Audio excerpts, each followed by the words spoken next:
అట్లా 3700 వచ్చింది, 6000 వచ్చింది. జస్ట్ 7 నెలల్లో 20,000 రూపాయలు వచ్చింది. 19,976 వచ్చింది. అట్లా 14 నెలలు కష్టపడితే 69,000 వచ్చిన తర్వాత పార్ట్ టైం గా 14 నెలల నుంచి పని చేస్తే 69,000 వస్తే ఫుల్ టైం గా పని చేస్తే ఎంత వస్తుంది అన్న ఆలోచన వచ్చి, ఈ ఆలోచన రాగానే గవర్నమెంట్ జాబ్ కూడా అడ్డం వచ్చింది. ఇమీడియట్ గా దాన్ని వదిలేసుకొని వెస్టీజ్ బిజినెస్ ని సీరియస్ గా ఫుల్ టైం గా స్టార్ట్ చేస్తే జాబ్ వదిలేసినటువంటి జస్ట్ 3 నెలల్లో మన ఇన్కమ్ ఎక్కడికి వచ్చిందంటే 1,06,000 వచ్చింది. ఎక్కడికి వచ్చిందా?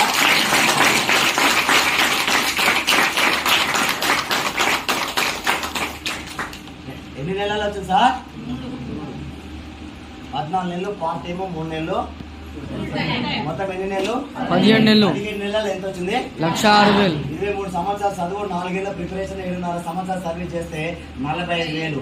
ఇంకో 7.5 సంవత్సరాలు 15 సంవత్సరాలు 90,000 అవుతుండొచ్చు. ఇంకో 2 ఇయర్స్ పని చేస్తే దాదాపు 17 సంవత్సరాలకు 1,00,000 వచ్చే అవకాశం ఉంది గవర్నమెంట్ జాబ్ లో. మరి 17 సంవత్సరాలకు 1,00,000 వచ్చేటటువంటి గవర్నమెంట్ జాబ్ లో పనిచేయాలా? 17 నెలలకే 1,00,000 వచ్చేటువంటి వెస్టీజ్ లో పనిచేయాలా? ఎక్కడ పనిచేయాలి? ఎక్కడ? 17 సంవత్సరాలకు వచ్చే అవకాశం ఉంది. 17 నెలలకే వచ్చింది ఇక్కడ సార్. నో మరి 17 నెలలు కష్టపడితే 1,00,000 వచ్చింది. ఇంకో 17 నెలలు కష్టపడితే ఎంత వస్తుండొచ్చు? 1,00,000 డబల్ అంటే 2,00,000 రావాలి సార్. నో మరి ఎంత వచ్చిందో ఒకసారి చూసుకో. 1,06,000 నుంచి 1,11,000, 1,13,000, 1,15,000, 1,81,000, 1,97,000, 2,50,000, 2,65,000, 2,39,000, 2,27,000, 2,67,000, 2,99,000, 3,00,000, 4,06,000, 4,51,000, 4,61,000, 5,18,000, 5,64,000, 6,34,000, 6,81,000, హైయెస్ట్ ఇన్కమ్ 7.5 లక్షల పైన తీసుకుంటా ఉన్నారు.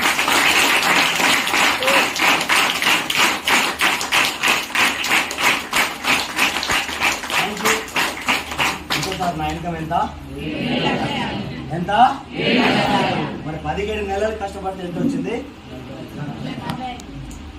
17 నెలలు కష్టపడితే ఎంత వచ్చింది? 1,00,000 వచ్చింది. ఇంకో 17 నెలలు కష్టపడితే ఎంత రావాలి? 2,00,000 రావాలి. ఎంత వచ్చింది? 7,00,000 వచ్చింది. ఈ 17, 18, 20 నెలల ఏం చేసినంటే ఎంత పెరిగిందంటే దాదాపు 6,00,000 పెరిగింది. ఎంత సార్? 6,00,000.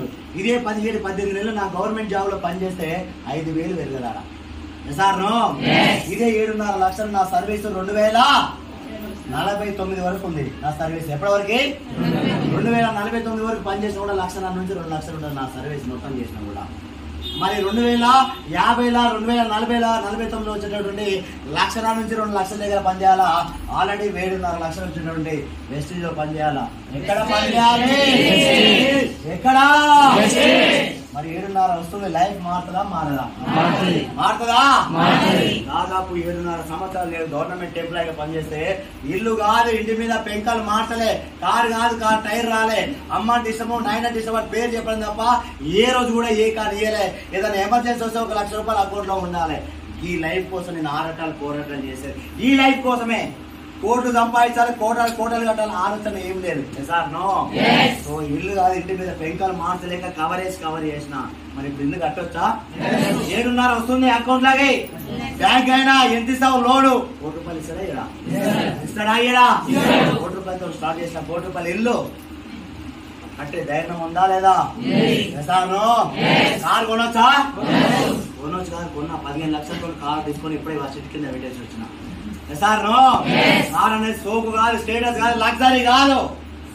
ఎండ కొట్టినప్పుడు, వాన కొట్టినప్పుడు, చలి పెట్టినప్పుడు, ఒక 5-6 మంది ఉన్నప్పుడు నాకు ఎన్నో సార్లు నా పిల్లల్ని, 2 పిల్లల్ని, నా భార్య, ఆ తర్వాత నా భార్య 2 పిల్లల్ని నేను మూట ఇంత బ్యాగ్ వేసుకొని 180 కిలోమీటర్ల బైక్ మీద తిరిగేటప్పుడు నా పిల్లలు ఏడుస్తుండేది ఆ ఎండకు, ఆ వానకు, ఆ చలికి. అప్పుడు నాకు కారు గుర్తుకొచ్చేది సార్. నో అని కొనే పరిస్థితి లేదాడా? ఉందా? లేదాడా? సో అమ్మ అంటే ఇష్టము, నాయన ఇష్టము ఓ చెప్పేదిగా మొత్తం చెవులు అలాగే. అమ్మా ఇష్టం, అయ్యా ఇష్టం. ఏం చేసిన అంటే ఏ కనవుడి కదా. కానీ పెంచి పెద్ద చేసి గవర్నమెంట్ జాబ్ ఇప్పించి పెళ్లి చేసి నాకు ఎన్నో చేశారు మా అమ్మ నాయన. ఒక్క రోజు ఇంటికాడ ఉంటేనే కొట్లాడుకుంటున్నారు మన వాళ్ళు. ఈ రోజు ఇంటికాడ ఉన్న వాళ్ళు ఈ రోజు 100 రూపాయలు లాస్ అయిందని అట్లా కష్టపడ్డారు. మా అమ్మ నాయన చిన్నప్పటి నుంచి అట్లా కష్టపడి నన్ను పెంచి పెద్దేసి జాబ్ ఇప్పించా కూడా. సో నేను చిన్నప్పటి నుంచి మా నాన్నకి నేను ఏదైనా చేయాలి, ఏదన్నా సాధించాలని అనుకున్నా తప్ప ఏ రోజు కూడా ఏకాన్ని ఇయ్యలే. ఆ ఏకాన్ని ఇయ్యకపోగా మా నాన్నకి 67 సంవత్సరాలు, 67 నుంచి దాదాపు ఒక 70 సంవత్సరాల మధ్యలో ఉంటాయి. సో 65 నుంచి 70 సంవత్సరాలు ఉన్నప్పుడు కూడా నా కొడుకు జాబ్ వచ్చింది తప్ప ఈ లైఫ్ మారలే. ఎప్పుడు కూడా నన్నే పైసలు అడుగుతున్నాడు, నానా పైసలు అని అడుగుతా ఉన్నాడు. అంటే నేను జాబ్ వచ్చింది తప్ప లైఫ్ సెట్ కాలేని ఆలోచనతోనే శాతగాని స్టేజ్లో, కళ్ళు కనిపించిన స్టేజ్లో, కాలు సహకరించిన స్టేజ్లో ఏది కూడా సహకరించగా 60-70 సంవత్సరాలు ఉన్నప్పుడు ఇంకా గొర్రెలు కాస్తూనే ఉండేది. చెట్లు ఎక్కేది, చెట్ల మీద కింద పడుతుండేది, కొమ్మ కొట్టేది, కాలు కొట్టుకుంటుండేది, కళ్ళు చక్కగా కనిపించక గుంతలాల పడుతుండేది.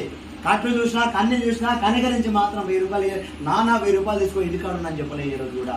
సార్ నో 60-70 సంవత్సరాలు ఉన్నా కూడా ఒక తల్లిదండ్రులు ఇంకా పని చేస్తా ఉన్నారంటే ఎవరు తప్ప ఒకసారి ఆలోచించు. వాళ్ళ దగ్గర పీక్కొని తింటా ఉన్నావు.